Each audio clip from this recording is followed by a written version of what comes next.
살아남는 이들 제25장 그리스도의 초림. 나는 예수께서 인성을 취하시고 자기를 낮추사 사람과 같이 되셔서 사단의 시험을 당하시는 때로 이끌어갔다. 그의 탄생은 별다르게 세속적으로 떠들썩하지 않았다. 그는 외양간에서 탄생하셔서 말 구유에 누이셨지만 그의 탄생은 어떤 사람의 아들보다 더 높이 존경을 받았다. 천사들이 하늘로부터 목자들에게 예수의 오심을 알게 하고 하나님의 빛과 영광이 그 천사들의 증거를 뒤따랐다. 천군들이 저희의 검은고를 타면서 하나님께 영광을 돌렸다. 저희는 하나님의 아들이 구속사업을 이루시고 자기의 죽으심으로 인생에게 화평과 행복과 영생을 주시기 위하여 타락한 세상에 탄생하신 것을 큰 기쁨으로 전했다. 하나님께서는 그 아들의 탄생을 영광스럽게 하시고 천사들이 그에게 경배를 드렸다. 예수의 침례.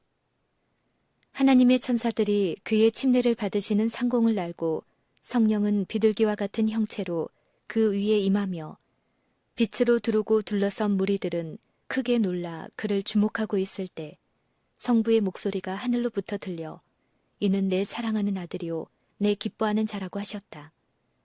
요한은 요단강의 침례를 받으려고 자기에게 나오신 이가 바로 구주라는 것을 확신하지는 못했다.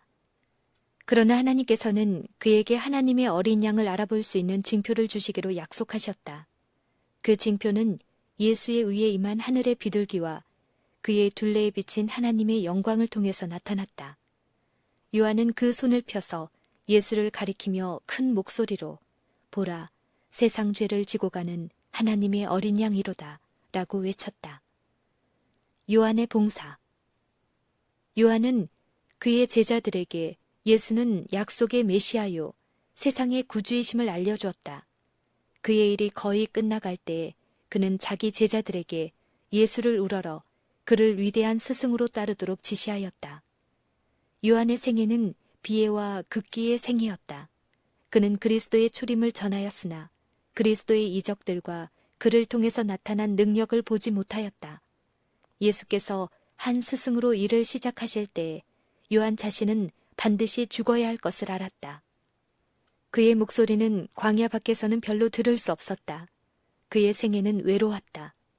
그는 그의 부친의 단란한 가정 분위기에 대한 애착을 버리고 자기의 사명을 위하여 광야로 떠났다. 군중들은 분유한 도시와 마을을 떠나 그 귀한 선지자의 말을 듣기 위하여 광야로 떼를 지어 모여들었다. 요한은 나무뿌리에 도끼를 대었다. 나중 일에 대한 두려움이 없이 죄를 책망하고 하나님의 어린 양을 위하여 길을 준비하였다.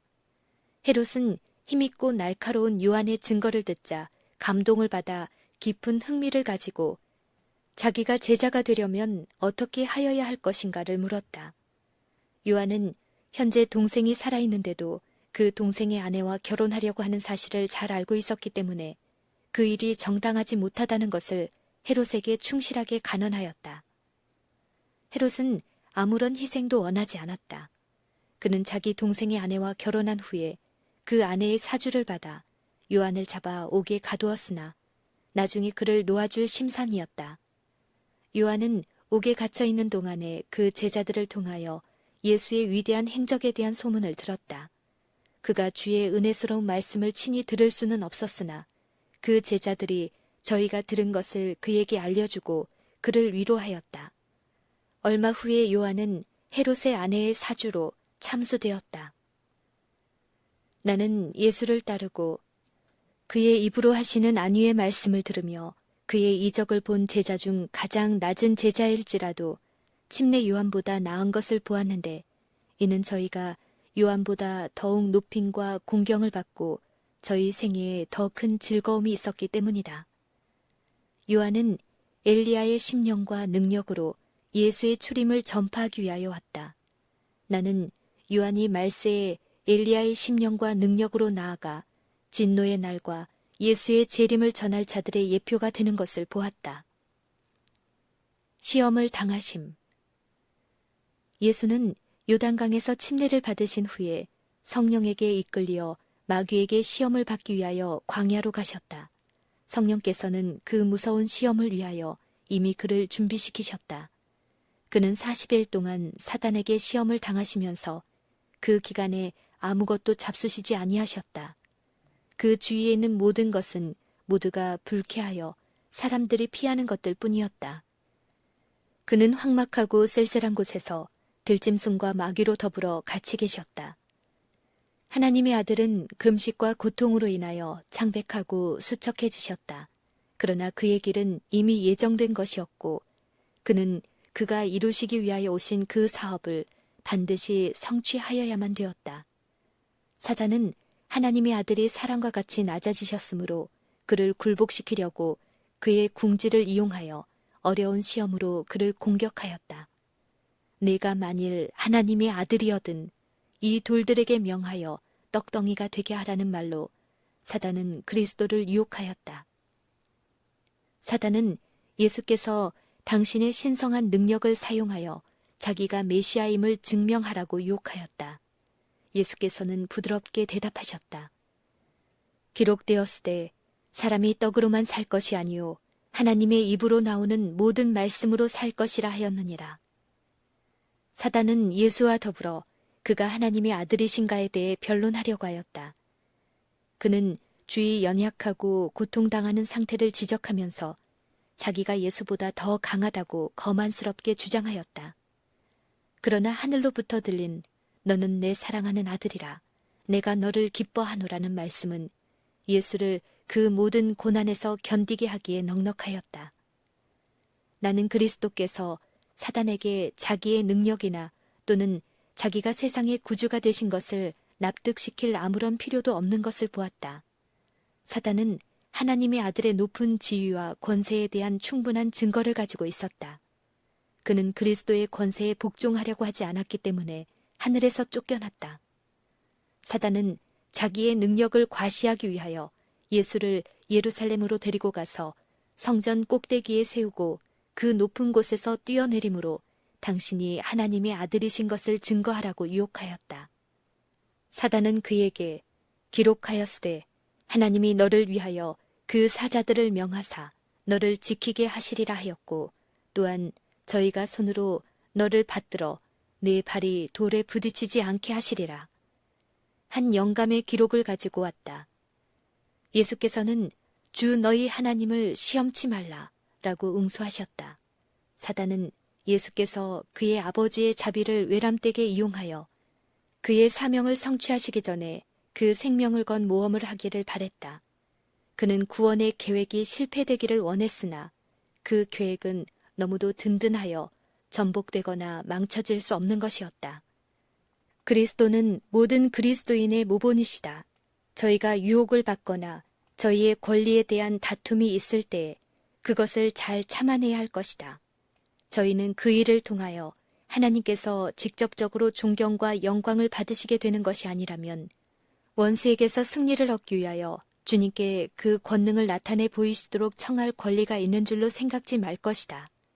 만일 예수께서 그 성전 꼭대기에서 뛰어내리셨다면 그것이 결코 아버지를 영화롭게 하지 못하였을 것이다.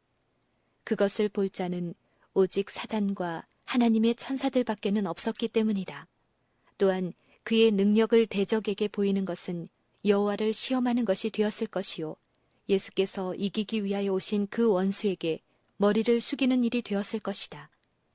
마귀가 또 예수를 이끌고 올라가서 순식간에 천하 만국을 보이며 가로되 이 모든 권세와 그 영광을 내가 네게 주리라.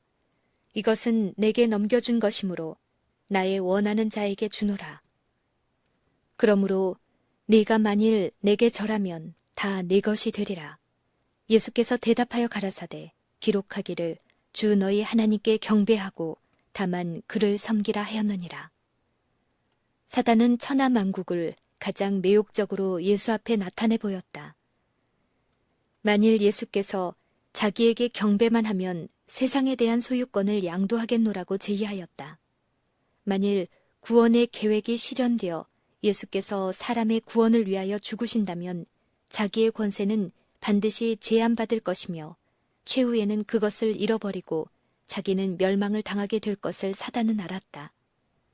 그러므로 하나님의 아들에 의해서 시작된 그 큰 사업의 완성을 할 수 있는 대로 방해하려고 하는 것이 사단이 심사숙고한 계획이었다. 만일 구원의 계획이 실패한다면 사단이 자기 것이라고 주장한 그 나라는 그의 것이 되었을 것이다. 만일 그가 성공한다면 그는 자기가 하늘의 하나님과 대적하여 세상을 다스릴 수 있다고 자긍하였을 것이다. 시험하는 자를 견책하심. 사단은 예수께서 그 권세와 영광을 버리고 하늘을 떠나셨을 때 크게 기뻐하였다.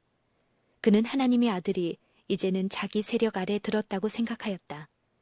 그는 에덴에서 그 경건한 부부를 그토록 쉽게 유혹에 빠지게 하였으므로 자기의 악마적 능력과 간교로서 하나님의 아들이라도 넘어뜨리기를 바랬고 그로 말미암아 자신의 생명과 나라를 구하려고 하였다. 만일 예수를 유혹하여 그 아버지의 뜻을 어기게 하였다면 그 목적을 달하였을 것이다. 그러나 예수께서는 사단아, 내 뒤로 물러나라는 꾸지람으로 그 유혹자를 꾸짖으셨다. 그는 오직 그 아버지께만 경배할 것이다.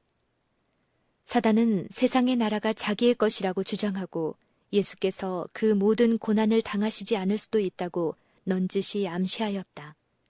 곧 그가 만일 자기에게 경배만 하면 세상의 모든 소유와 그것들을 다스릴 영예를 가질 것이기 때문에 이 세상을 얻기 위하여 죽을 필요가 없음을 말하였다. 그러나 예수께서는 조금도 동요하지 않으셨다. 그는 자기가 자기의 생명으로 그 나라를 사단에게서 속량할 때가 올 것과 얼마 후에는 하늘과 땅에 있는 모든 것이 자기에게 복종할 것을 아셨다. 그는 그로 하여금 세상 나라들의 적당한 상속자가 되게 하고 그 나라들을 그 손에 영원히 붙이시기 위하여 아버지께서 정하신 방침대로 고난의 생애와 비참한 죽음을 택하셨다. 사단도 그의 손에 붙임 바 되어 멸망을 당할 것이요. 다시는 예수나 영광 가운데 있는 성도들을 괴롭게 하지 못할 것이다.